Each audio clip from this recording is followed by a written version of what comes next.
acerca de la mamitis y hoy lo vamos a descubrir.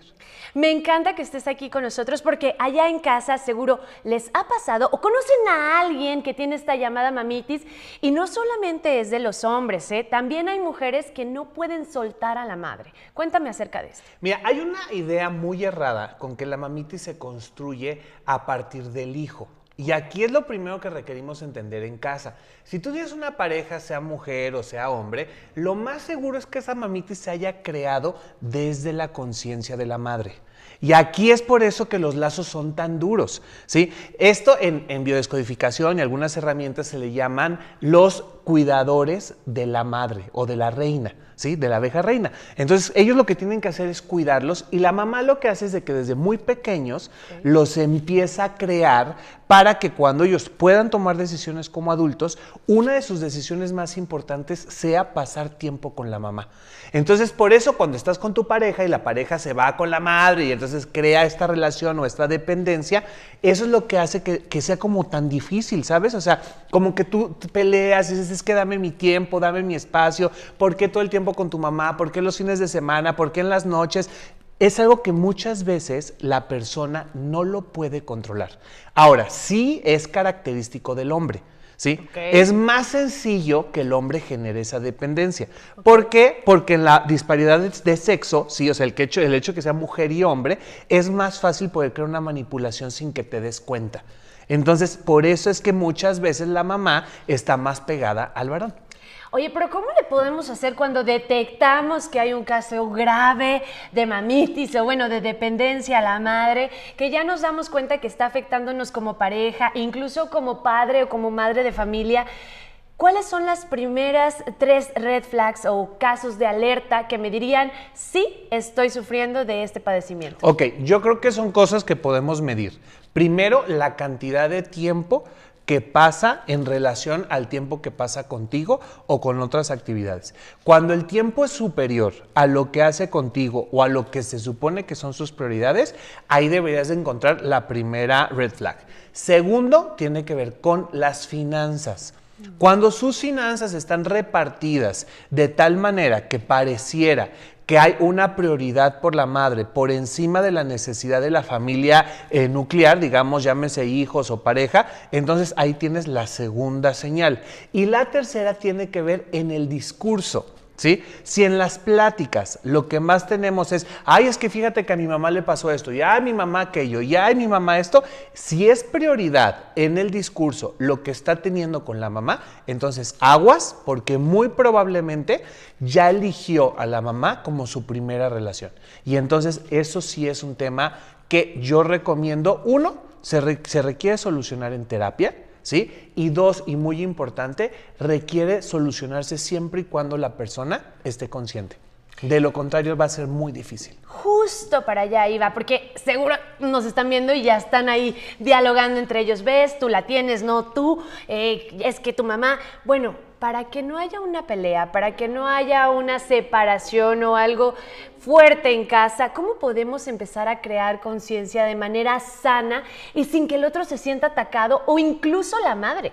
Claro, lo más importante es entender que esto se rompe con un sistema. Entonces necesitamos crear sistemas nuevos. Por ejemplo, yo no te puedo decir que pases menos tiempo con tu mamá, pero sí te puedo decir que de lunes a viernes, de 7 a 9 de la noche, me pertenece a mí, por ejemplo. ¿Sabes? O sea, el que vayamos creando sistemas, lo que hace es que tú puedes reordenar tu sistema, tu conciencia, y entonces puedas crear nuevas posibilidades y nuevos paradigmas. Eso es lo más importante, ir avanzando sistemáticamente en la creación de nuevos acuerdos y que posteriormente la gente pueda reinterpretar su relación.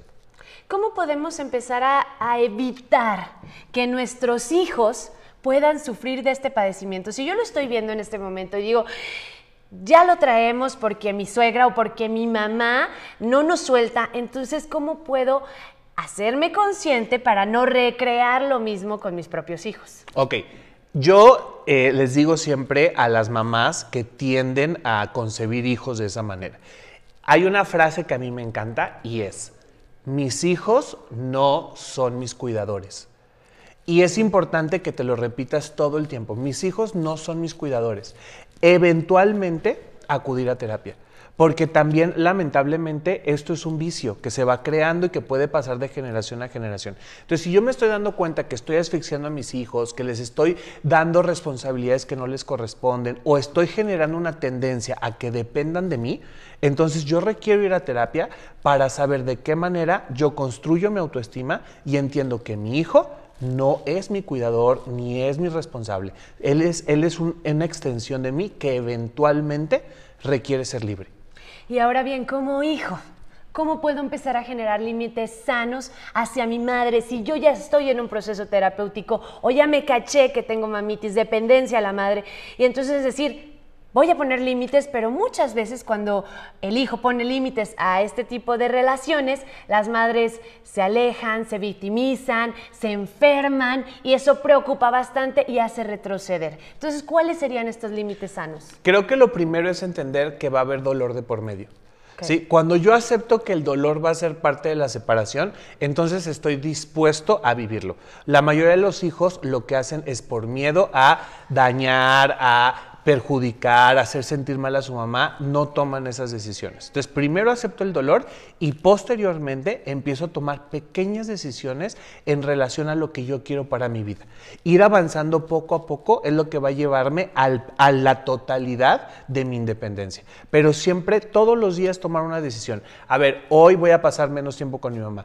Hoy voy a cuidar más mis finanzas para mí. Hoy voy a invertir en algo que tenga que ver conmigo y no con mi madre. Hoy el tiempo se lo voy a dedicar a mi mejor amigo en vez de a mi mamá. Y irme separando sistemáticamente de la persona. Voy a tocar un tema que seguramente allá en casa va a generar polémica. ¿Cuándo es momento de dejar el nido? O sea, ¿cuándo ya es una edad consciente en la que yo puedo separarme y que es necesario hacerlo?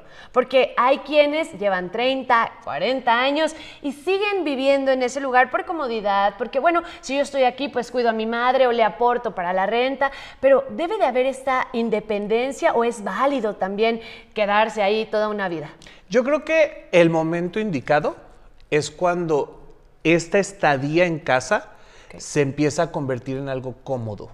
¿Sí? O sea, muchas veces hay una diferencia entre estar en casa porque estás construyendo un puente a la independencia a que cuando ya se encontró la comodidad.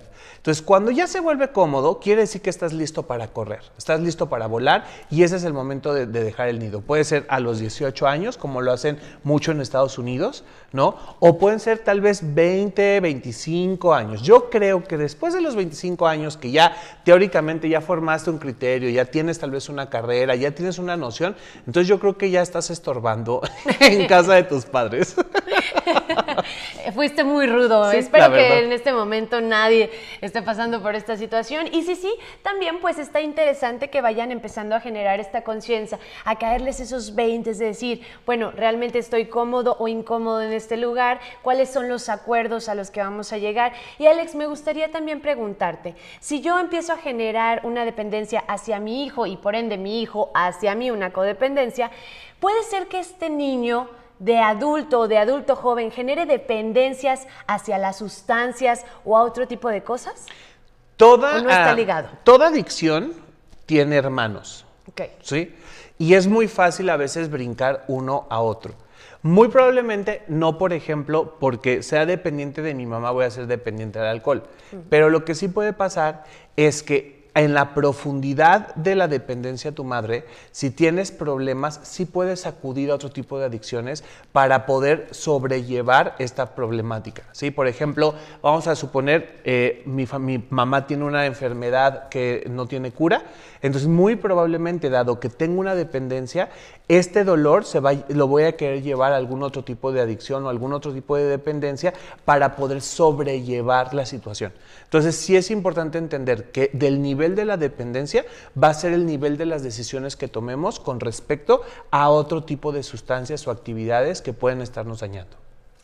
Qué interesante, y la verdad es que bastante importante que se hable en casa, que se tomen medidas a tiempo. ¿Cuál sería el consejo que les puedes dar a todos los que nos están viendo y que están pasando por una situación similar o que ya se cacharon, que están educando a sus hijos de esta forma? Creo que lo más importante es entender que cuando no puedo llevar un proceso con un diálogo normal, requiero acudir a terapia. Eso es lo mejor y lo más importante. La terapia no es mala, es sana y es para personas que quieren una vida distinta. Entonces es importante que si yo tengo esa claridad y estoy viendo que algo no está bien, acudo a la persona que más me funcione. Hay gente que la terapia la puede buscar a través de un sacerdote, hay gente que la puede buscar a través de un psicólogo y hay gente que la puede buscar a través de un terapeuta como yo, ¿sabes? O sea, hay diferentes líneas, tampoco nos tenemos que casar, pero sí entender que requerimos el apoyo de un profesional.